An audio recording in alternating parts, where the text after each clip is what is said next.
tendencies they may have, or is that overblown? Yeah, I mean, I think he can. Some little things. I mean, even only from last year, there's only 4 forwards up front that I really play with, so it's a big turnover for them. And a couple new Ds. So, but definitely they're top guys who you practice with, or I've been with for 5 years with Cooney and Sid and Gino, and some of their tendencies and the way that they like to play. But I think a lot of it is stuff that coaches pick up on video and are able to see as well. So I see a lot of similarities in the way a guy like Brett Burns and Chris Letang play the game. Yeah, both of them obviously world-class players in this league, and 2 of the best defensemen in this league, and able to change the game with the way that they play. Offensively for sure. Obviously, Burns is a little bit bigger and has a bigger beard. But other than that, they're both 2 players that you have to pay attention to when they're on the ice. That beard. Who are you closest to on this team? Did you keep in touch with any of these guys, especially earlier in the year? Yeah, I mean, I think anytime you spend 5 years with a lot of the guys, you become close. So, I've been on vacations with Sid before, and I've always kept in touch with him. And Gino's a little more tough. I don't speak his language, but Cooney too as well. He's been one of the guys that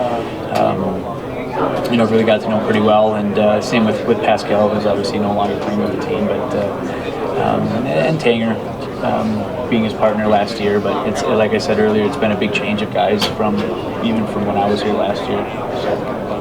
Are you surprised how much they turned this season around? At one point, 12th in the standings, and it seemed like it was going to be just difficult to get into the playoffs, let alone do what they've done. Right. I mean, maybe only a little bit, if any. I think once they brought in Sullivan.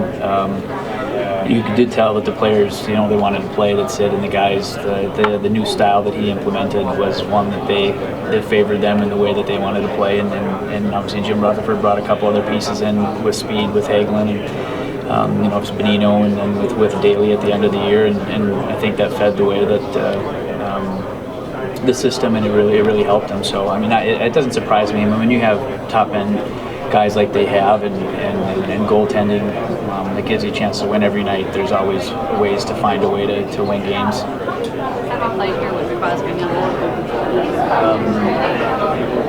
Here the expectations have always been in both places to win a Stanley Cup.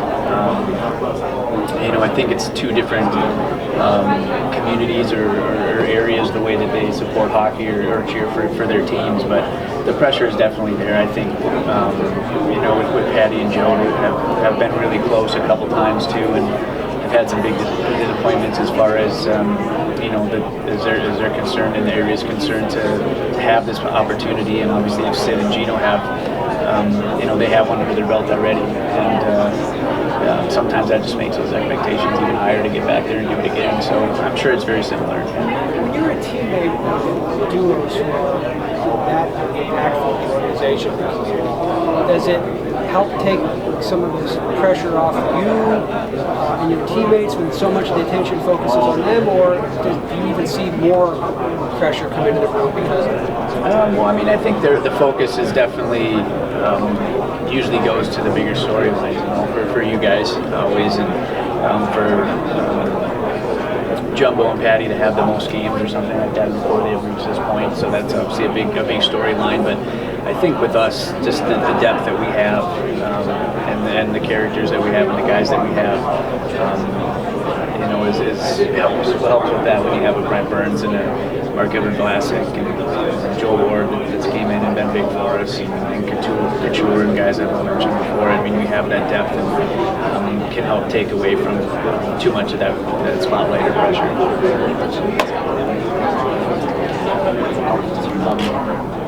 Yeah, I think he's one of the better coaches I've ever had. As far as I think it's changed the way that you coach the game, and as far as, and he's more of a hands-on and a friend as far as what can we do to make you better kind of thing, as far as expectation and young kind of guy, and I think that goes over well with a lot of guys.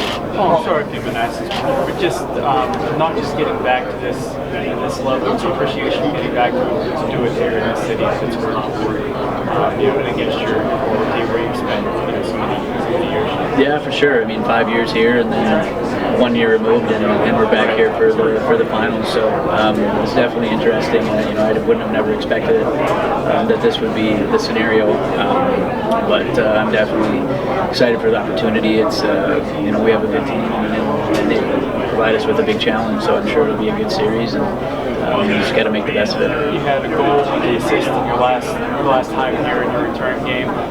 You said after the game, you couldn't wait for it to be over, just everything. How much of how emotional is it? Just playing for the biggest prize in sports?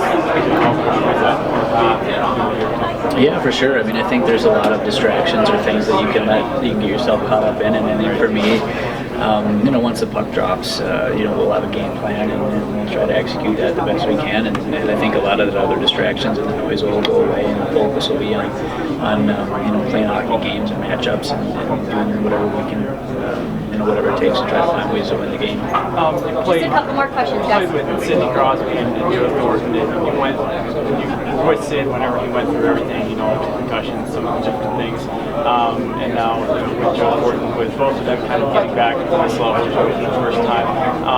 Can you just speak to playing with both of them, both of their leadership, Joe and Sid? Yeah, they're both obviously top end talents in the league and have been for a really long time. I think maybe Joe doesn't get his notice as much since we're out on the West Coast, and he doesn't get that primetime, TV. But two of the better premier passers in the game that can really,